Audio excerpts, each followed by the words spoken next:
Le problème avec les panneaux solaires quand on fait de l'autoconsommation, c'est qu'on envoie gratuitement la majorité de sa production dans le réseau. Et pour la simple et bonne raison que quand vous produisez le plus en plein milieu de la journée, vous n'êtes souvent pas chez vous, vous consommez donc peu. Et ce surplus n'est pas stocké. Autre problème qu'on peut rencontrer en France, on peut rejeter dans le réseau sa surproduction si on installe une puissance inférieure ou égale à 3 kW crête. Dans ce cas, les démarches et formalités sont très simples. Au-delà, il faudra passer par un professionnel et avoir un contrat de revente pour un rachat de l'électricité très peu cher et une installation beaucoup plus chère. Alors je dis pas que c'est pas rentable sur le long terme, mais c'est pas le sujet de la vidéo aujourd'hui. Donc ce qu'il faut retenir, c'est qu'EDF va prendre notre surplus gratuitement jusqu'à une certaine limite. Et si on veut aller au-delà de cette limite, il faudra penser au stockage sur batterie. Et du surplus solaire, vous en avez forcément dès lors que vous avez 2 panneaux solaires. Donc l'objectif ici, c'est d'arrêter de faire des cadeaux et de produire gratuitement pour les autres et essayer d'utiliser notre production au maximum. Et c'est pour ça qu'on en arrive à une solution plug and play de chez Anker avec la SolarBank 2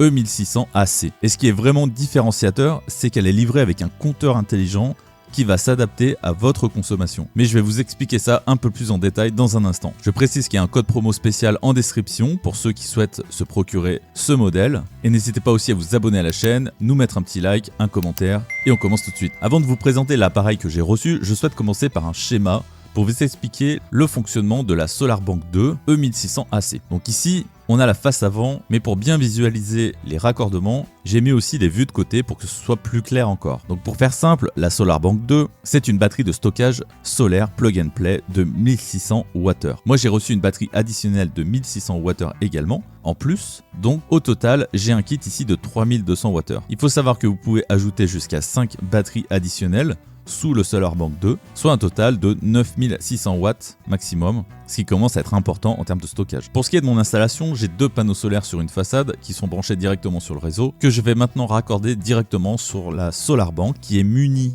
de 2 entrées panneaux de 600 watts chacun, soit un total de 1200 watts, mais vous recevez aussi un micro-onduleur de la même puissance qui a 2 entrées de 600 watts également, soit un total de 2400 watts de puissance d'entrée solaire et une puissance de sortie de 1200 watts. J'ajoute que si vous avez déjà des panneaux avec micro-onduleurs, vous pouvez les brancher directement ici. Ils sont bien sûr compatibles. Pour ma part, j'y ajouterai dans un futur proche un 3e panneau qui est en attente d'installation. Cette prise sur le côté a plusieurs fonctions.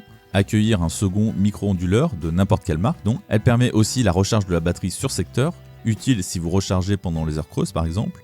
Et enfin, elle permet de brancher un appareil pour jouer le rôle de batterie de secours comme une station d'énergie. Cette prise AC fonctionne donc dans les 2 sens de courant, en charge comme en décharge. Et enfin, bien sûr, la prise de raccordement sur votre réseau domestique. Le câble fourni se raccorde ici et fait 5 mètres de longueur. Donc en gros, vous branchez tous vos panneaux à la SolarBank et vous branchez une prise de la SolarBank à une prise de votre maison. On peut difficilement faire plus simple. On va poursuivre la vidéo, mais restez bien jusqu'à la fin, car il faut que je vous présente aussi l'élément qui fait toute la différence sur la gestion des économies. C'est le smart meter. Mais pour le moment, on va passer au montage de la batterie. Donc voici la SolarBank 2 E1600 AC sortie de son carton. Sur la droite, c'est la batterie additionnelle que je n'ai pas encore montée. On va voir ça juste après. Le micro-onduleur additionnel dont je viens de vous parler avec son câble de branchement. On a aussi dans le carton 4 rallonges pour panneaux solaires avec connecteur MC4. Je crois qu'elles font environ 3 mètres chacune. Ça permet largement de couvrir la plupart des installations. Et là, le câble de 5 mètres qui permet de relier la SolarBank à votre réseau domestique directement sur une prise. On va regarder maintenant les côtés de la batterie. Ici, on a les entrées panneaux solaires. On voit noter PV1 et PV2. Là, je vais enlever les capuchons de protection. À l'arrière, on peut voir le dissipateur de chaleur. C'est pour ça qu'il faut bien garder une distance de 3 cm entre le mur et la SolarBank pour que l'air puisse bien circuler. L'autre côté, c'est encore plus simple. Là, on a la prise de raccordement au réseau. Il y a un détrompeur, donc c'est vraiment impossible de se tromper dans les branchements. Et là, la prise 230 volts à brancher sur une prise de chez vous. Je vais la retirer pour mieux voir la prise du dessous. Alors celle-là, pour voir la prise, justement, c'est une autre paire de manches car elle est vraiment prévue pour être étanche à la pluie et à l'humidité. Du coup, la protection est vraiment bien pensée pour recevoir aucune projection. On n'arrive même pas à voir l'intérieur. Voilà donc pour le petit tour d'horizon du module E1600 AC, la toute nouvelle de chez Anker. Maintenant, on va regarder pour connecter la batterie additionnelle et on va commencer par retirer le capuchon. Pour ce qui est du module principal, pour retirer le cache de protection, il faut se munir d'un tournevis. Ce qui saute bien aux yeux avec Anker, c'est la qualité. on sent qu'on est sur un produit abouti, simple. Quand on déballe, tout est bien pensé pour qu'on se pose pas de questions sur le produit. Je vais retirer les vis et on va carrément la mettre sur le dos pour que vous puissiez bien voir ce que je fais. En réalité, il y a bien 2 caches de protection pour garantir l'étanchéité de la connectique. Maintenant, je vais poser la caméra pour empiler les 2 modules. Voilà ce que ça donne une fois emboîté. Il n'y a vraiment rien de plus simple à faire. Le poids fait directement le travail une fois qu'on est dans l'axe. Elle se plug très facilement. On la pose littéralement dessus sans forcer et elle est clipsée, prêt à fonctionner. Pour l'installation, je vais vous donner un aperçu. J'ai 2 panneaux solaires fixés en façade de 500 watts chacun, installés un peu en mode balcon avec un support mural. Comme j'ai fixé ça avec des chevilles chimiques, ça devrait supporter largement le poids des 2 batteries. C'est à l'abri de la pluie. Mais le seul truc, c'est la chaleur en période très chaude. Je verrai à l'usage si c'est pas trop la fournaise là-dessous. Mais la batterie est prévue pour fonctionner de moins 20 à 55 degrés, donc ça devrait le faire. Sinon, je ferai une modification plus tard. Là, on est en février, on a un hiver pourri, il fait froid et on voit pas beaucoup de soleil malheureusement. L'étape suivante était de hisser les 2 batteries sous les panneaux. C'était pas hyper facile, j'avoue, mais j'ai procédé une par une. D'abord la batterie additionnelle et le module SolarBank 2 ensuite. Heureusement que c'est hyper simple à superposer. Maintenant, je vais débrancher les panneaux de l'ancien micro-onduleur pour les brancher directement sur la SolarBank. Et il va me falloir du coup 2 rallonges pour le panneau qui est le plus à droite des batteries. À cette étape, j'ai fini le raccordement des panneaux. Ça s'est fait très rapidement et simplement, il faudra que je range un peu mieux les câbles quand l'installation sera complètement terminée. Mais pour réaliser les premiers tests, ça ira très bien comme ça. Il nous reste maintenant plus qu'à brancher la SolarBank au réseau avec la rallonge fournie de 5 mètres. Je voulais voir si on arrivait mieux à voir la prise du bas, mais pas tellement.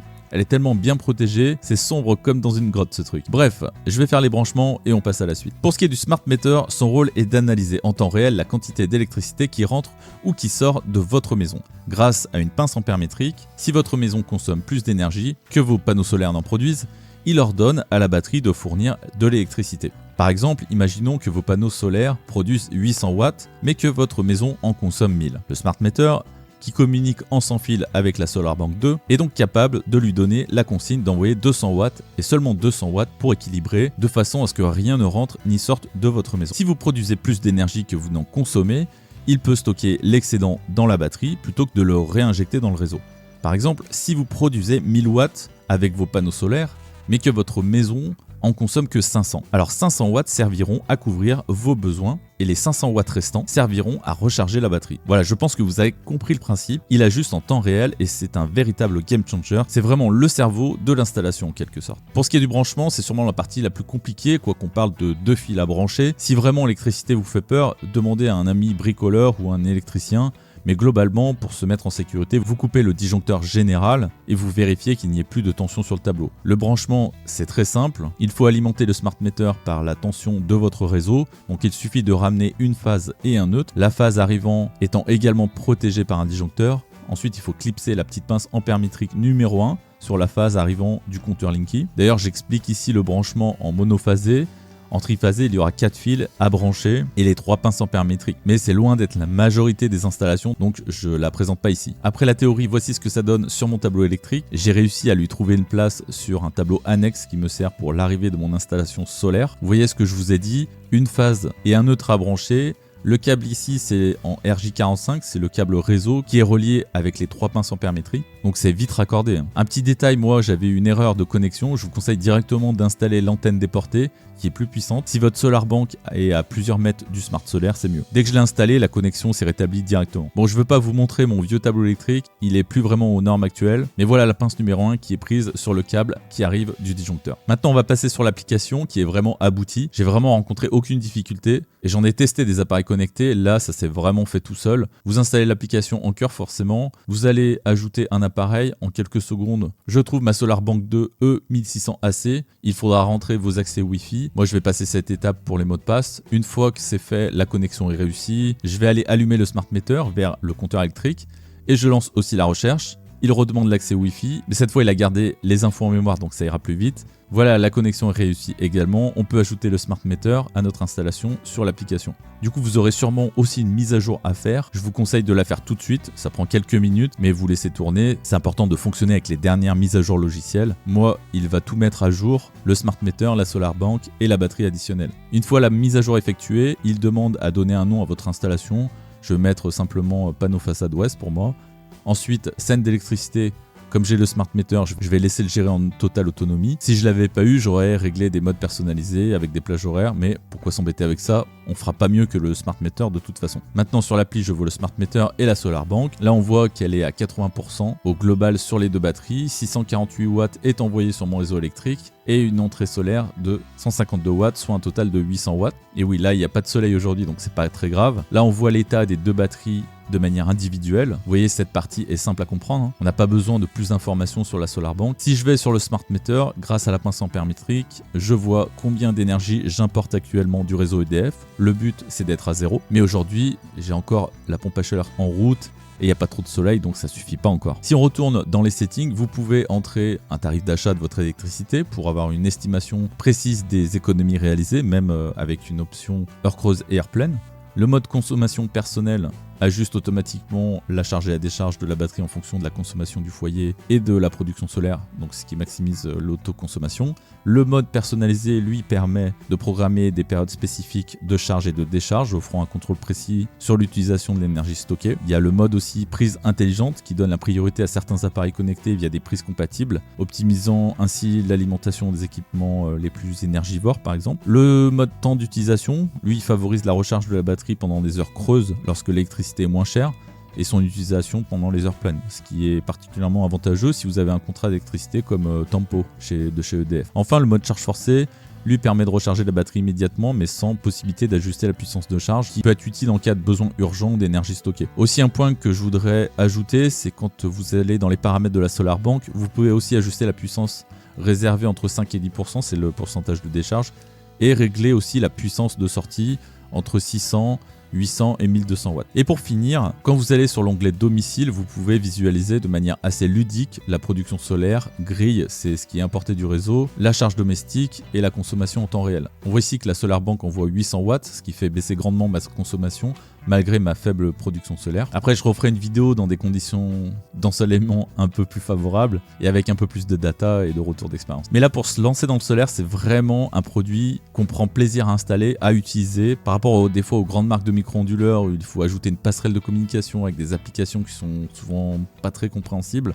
Honnêtement, Anker rend les choses très simples. Pour moi, c'est que du positif. Voilà, vous trouverez le lien de cette batterie Anker au meilleur tarif avec un coupon de réduction en description. J'espère que la vidéo vous a plu. Pensez à m'encourager en vous abonnant à la chaîne et à liker si vous aimez mon contenu. Et je vous dis à très bientôt.